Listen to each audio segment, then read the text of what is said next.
बड़ी टाउनशिप यहाँ पर बनने जा रही है। मैं हमेशा कहती हूँ लोकेशन है वहीं पर एप्रिसिएशन रहेगा। 600 कंपनीज का इकोसिस्टम वहाँ पर बन चुका है। ये कोई छोटी मोटी 5-7 एकड़ की डेवलपमेंट नहीं है, पूरे 140 एकड़ की डेवलपमेंट है। शॉर्ट टर्म मत देखो, इमीडिएटली जैसे गुड़गांव टाइप के रिटर्न एक्सपेक्ट मत करना कि भाई आज इन्वेस्टमेंट कर लिया और कल हमें पैसा चाहिए, ऐसा नहीं होगा। गुड़गांव के बाद हरियाणा का अगला बड़ा डेवलपमेंट हब कौन सा बन सकता है, ये सवाल हर एक इन्वेस्टर जानना चाहता है। क्या झज्जर और रिलायंस मेट सिटी फ्यूचर का नेक्स्ट गुरुग्राम बनने वाले हैं?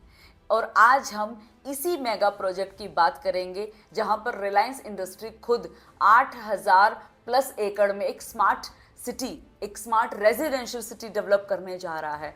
और इस प्रोजेक्ट की ही नहीं हम कवरेज करेंगे, आज हम इस पूरी वीडियो में बात करेंगे रिलायंस मेट सिटी क्या है, क्या इसका मास्टर प्लान है और नियर बाय में क्या डेवलपमेंट हो रही हैं, इंफ्रास्ट्रक्चर कौन से प्रोजेक्ट आने वाले हैं, कनेक्टिविटी क्या है और फ्यूचर में अगर आप पैसा लगाते हो तो एप्रिसिएशन मिलने के कितने चांसेस हैं, और यहाँ अगर आप इन्वेस्टमेंट करते हो तो सही है या नहीं है। तो इस वीडियो में एंड तक जरूर बने रहना, क्योंकि लास्ट में मैं आपको बताऊंगी कि कौन सा एरिया फ्यूचर में सबसे ज्यादा बेनिफिट लेकर आपको बेनिफिट दे सकता है।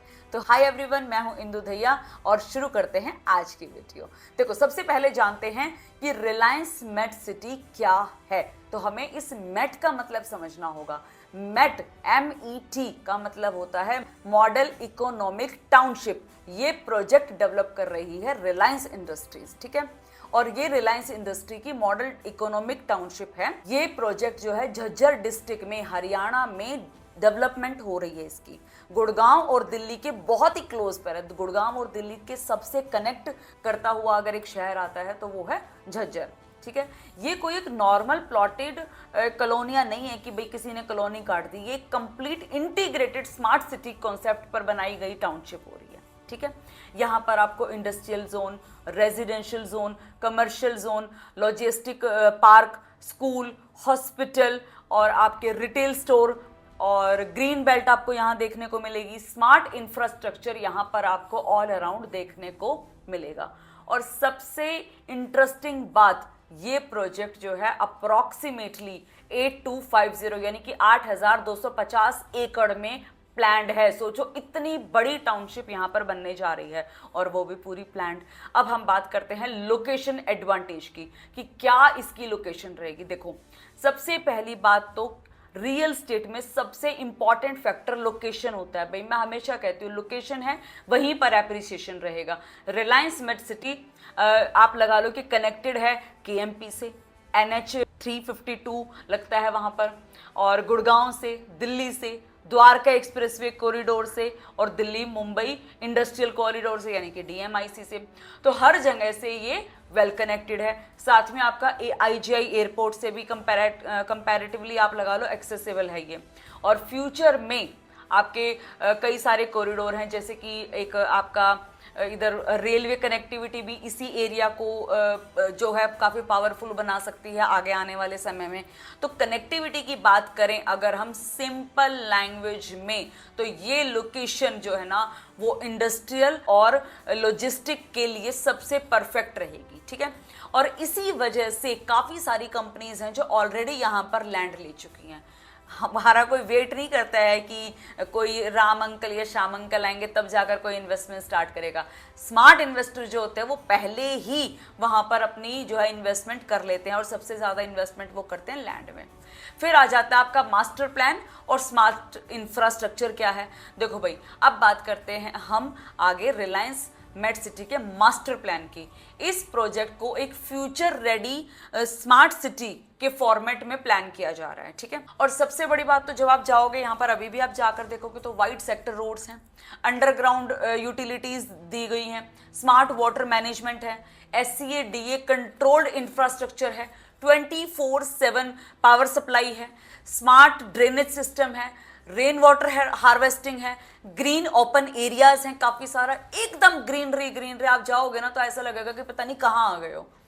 और रिलायंस मेट सिटी को IGBC platinum certified smart city concept के अंदर भी प्रमोट किया जा रहा है, क्योंकि क्या होता है ना कि आईजीबीसी सर्टिफाइड ये टाउनशिप आपकी बन रही है। ठीक है, अभी आप मान के चलो कि यहाँ पर जो इंडस्ट्रियल डेवलपमेंट काफी पेस पकड़ चुकी है, ये नहीं है कि स्टार्ट हो गया, काफी पेस पकड़ चुकी है ये। और रिपोर्ट्स जो कहती हैं, अब हम बात करेंगे रिपोर्ट्स की, क्योंकि बिना रिपोर्ट्स के आपको हम बात जो है लॉजिक नहीं बताऊंगी। 600 कंपनीज का इकोसिस्टम का, ये 600 कंपनीज का ऑलरेडी इकोसिस्टम वहां पर बन चुका है। थाउजेंड्स ऑफ जॉब क्रिएट हो रही हैं, क्योंकि भाई जब कंपनीज आएंगी तो ऑब्वियसली फिर एम्प्लॉयमेंट भी बढ़ेगा। और जापानीज इंडस्ट्रियल टाउनशिप भी यहाँ का जो मेजर अट्रैक्शन है ना। और यहीं पर फ्यूचर में एम्प्लॉयमेंट जनरेशन भी स्ट्रॉन्ग हो रही है, क्योंकि जब भाई कंपनीज आएंगी, ग्लोबल आप लगा लो कि ये मैन्युफैक्चरिंग होगी, कितनी सारे ऐसे हब्स बन रहे हैं, तो भाई वहाँ पर आपका एम्प्लॉयमेंट भी आएगी। एम्प्लॉयमेंट आएगी तो लोगों को घर रहने को चाहिए। अब नियर बाय एरिया की जो डेवलपमेंट है वो सॉलिड चल रही है। वो कैसे चल रही है? देखो भाई, किसी भी प्रॉपर्टी के लिए इन्वेस्टमेंट जो सराउंडिंग होती है ना, वो बहुत ज़्यादा इंपॉर्टेंट होती है कि सराउंडिंग में भी क्या हो रहा है ना। तो अकेले झज्जर की बात नहीं करेंगे, झज्जर की पूरी बेल्ट की बात करेंगे।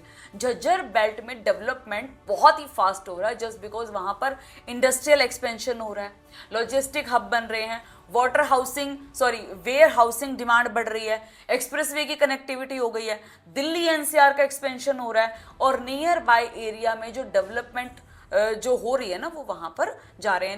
नियर बाय एरिया में डेवलपमेंट जैसे कि आपका फरूखनगर बेल्ट हो गया, बादली हो गया, आपका पटौदी की साइड में हो गया, केएमपी कुंडली मानेसर पलवल कॉरिडोर हो गया, गुड़गांव वेस्टर्न साइड हो गया, सोहना एक्सटेंशन से सोहना से आपकी पूरी की पूरी कनेक्टिविटी है।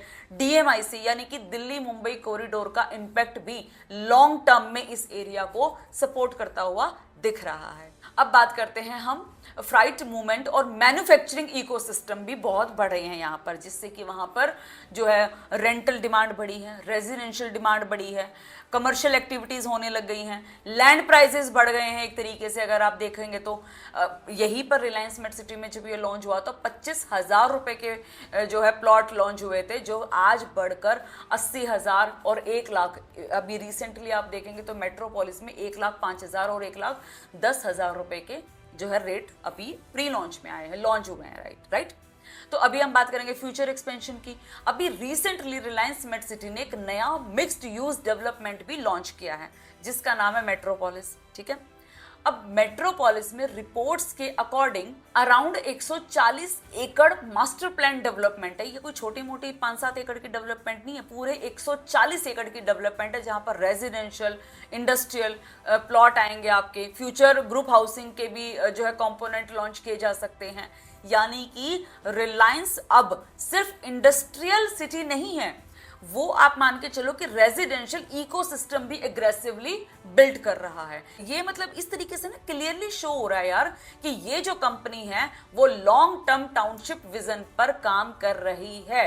लॉन्ग टर्म में जो रिलायंस मेट सिटी में इन्वेस्टमेंट कर लेगा वो डैम श्योर बेनिफिट ले लेगा। अब बात करते हैं हम इन्वेस्टमेंट पर्सपेक्टिव की, कि जो इन्वेस्टर है उसको कैसे फायदा होगा, है ना। अब सबसे बड़ा क्वेश्चन आता है कि जो इन्वेस्टर है भाई, उसने अगर पैसा लगाया तो उसको क्या रिटर्न मिलेगा, राइट। अब देखो, हर इन्वेस्टमेंट के प्रोज एंड कॉन्स होते हैं, ठीक है। अब यहाँ के भी हर एक एरिया के होते हैं भाई, प्रोज एंड कॉन्स तो हर एक एरिया के होते हैं। दुबई, चाइना, गुड़गांव हर जगह के हैं, तो यहाँ के भी होंगे। सबसे पहले हम प्रोज की बात कर लेते हैं। रिलायंस ब्रांड बैकिंग, ठीक है, रिलायंस की जो है स्ट्रॉन्ग फाइनेंशियल, इनके बैकग्राउंड काफ़ी स्ट्रॉन्ग है। अंबानी है भाई, उनको कोई पैसे की कमी थोड़ी ना, वो तो सबका ही कर देते हैं। तो लार्ज स्केल पर मास्टर प्लानिंग चल रही है इनकी, इंडस्ट्रियल जो है जॉब क्रिएशन हो रही है, एनसीआर में कनेक्टिविटी बहुत बढ़िया है, long term infrastructure growth clear दिख रहा है। लेकिन ये लॉन्ग टर्म गेम है, ये लॉन्ग टर्म गेम है। यहाँ पर भैया आप शॉर्ट टर्म मत देखो, इमीडिएटली जैसे गुड़गांव टाइप के रिटर्न एक्सपेक्ट मत करना कि भाई आज इन्वेस्टमेंट कर लिया और कल हमें पैसा चाहिए, ऐसा नहीं होगा। You have to wait and watch with patience, ठीक है। डेवलपमेंट ग्रेजुअल फेज में होगा। यहाँ की जो डेवलपमेंट है वो एकदम से नहीं हो रही, धीरे धीरे जोन वाइज होगी। पहले कोई सेक्टर आएंगे, फिर उसके बाद सेक्टर आएंगे।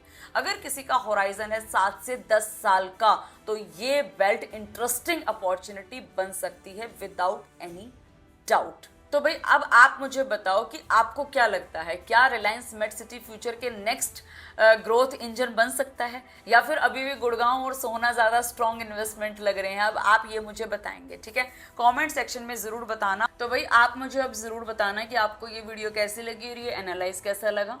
मैंने थोड़ा सा एक्सप्लेन करने का ट्राई करा है। अगर आप चाहते हो मेट सिटी को सेक्टर वाइज एनालिसिस करना, अगर आप चाहते हो मेट सिटी के बारे में कुछ और जानना, या मास्टर प्लान के बारे में जानना, या इसके आसपास के बारे में जानना, या प्राइस एप्रिसिएशन क्या रहेगा, इसका ब्रेकडाउन कैसे रहेगा, तो चैनल को सब्सक्राइब जरूर कर लेना, ताकि मैं अपनी नेक्स्ट वीडियो में भी आपके कमेंट को पढ़कर ही मैं वीडियो बनाती हूँ। जिसके ज़्यादा कमेंट आते हैं ना, मैं उसी टॉपिक को लेकर वीडियो बनाती हूँ। तो चैनल को सब्सक्राइब जरूर कर लेना। Thank you.